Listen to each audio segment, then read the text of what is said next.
Mesdames, Messieurs, les autorités de l'administration territoriale, Mesdames, Messieurs, les représentants des partenaires techniques et financiers, Mesdames, Messieurs, les partenaires de l'Agence nationale de la statistique et de la démographie, honorables invités, Mesdames et Messieurs, bonjour.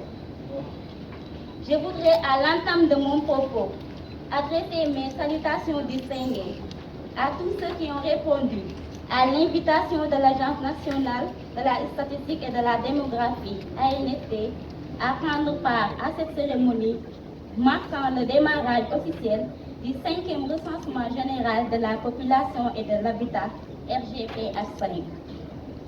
Mon nom est Aïssatou Aliounian.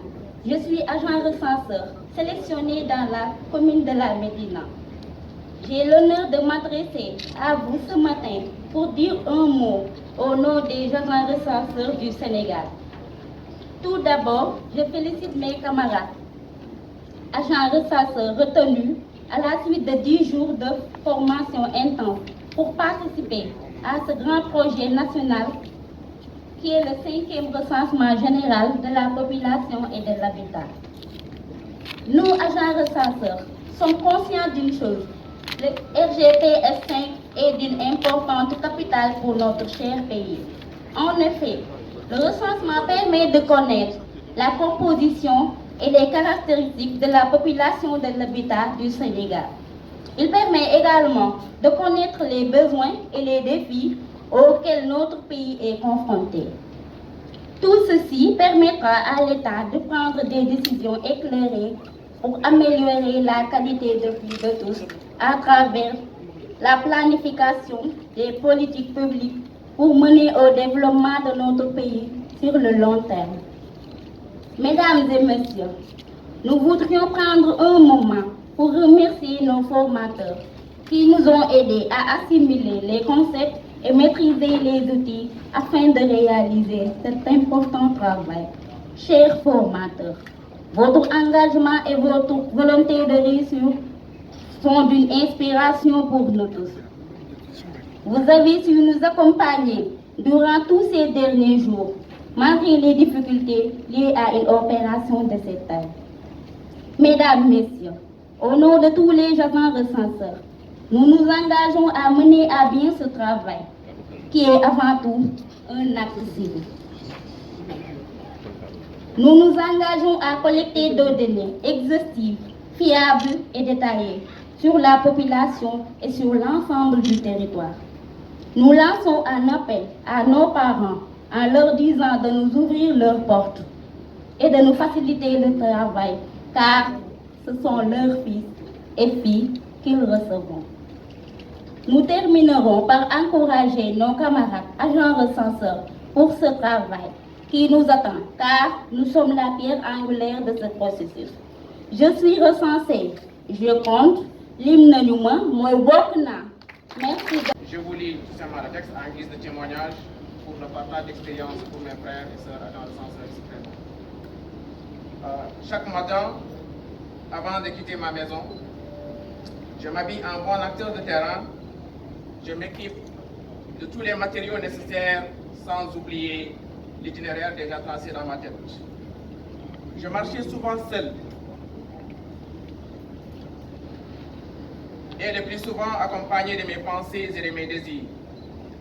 Je traversais des maisons et le temps me traversait.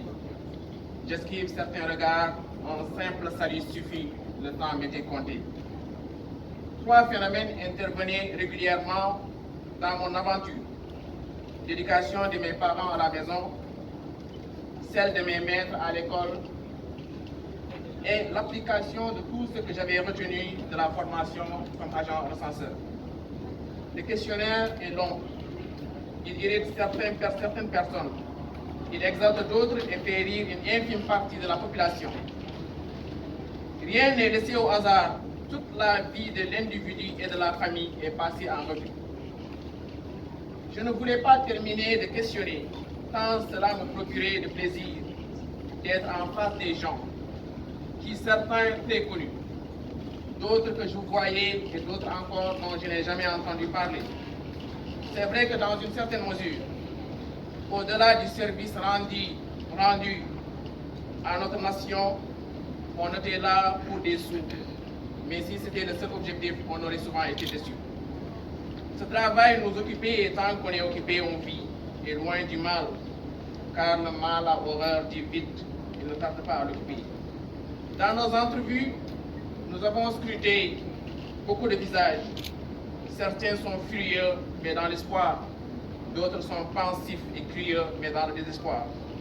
Les questions-réponses se faisaient partout, et souvent dans n'importe quelle circonstance. Dans des salons ornés à recevoir des hôtes, sous les hangars, sur les vérandas, en plein air ou à la belle étoile. Très souvent à la merci de la fumée et des vents. Et l'important est que nous sommes toujours bien accueillis. Et le plus important est que nous avons pu recueillir des données fiables. Certains de nos enquêtés étaient aisés. D'autres vivaient avec les moyens du bord, mais la plupart éprouvaient des difficultés, mais dans la dignité et dans le silence. C'est vrai aussi que l'AR avait du cœur, mais à de pareilles occurrences, il aurait voulu avoir quelque chose dans les poches. Par-delà toutes ces choses, nous devons retenir ceci. Si les données étaient fiables à l'époque, nous devons être fiers de notre travail, tous inclus, agents recenseurs, contrôleurs, superviseurs, techniciens, chauffeurs, coordonnateurs, toute l'équipe de l'ANSD et ses partenaires. Et ensemble, nous devons être fiers de notre pays, le Sénégal. Alors, de cette expérience, deux faits marquants m'habitent encore. Le premier, c'est lorsque je me retrouvais dans une famille où une femme qui venait d'accoucher et venait de préparer sa bouillie n'avait pas un sou pour acheter du sucre. J'ai regardé mes poches, j'avais rien. Mais lorsque j'ai reçu ma rémunération, je suis allé voir cette femme-là, je lui ai remis 2000 francs. Un autre fait, c'est un vieux à qui donc je posais des questions. Lorsque j'ai évoqué la question de l'immigration, il y avait son enfant qui était parti. Et durant 7 ans, il n'avait pas de nouvelles. Et je l'ai vu larmoyer à chaudes larmes, je ne pouvais rien.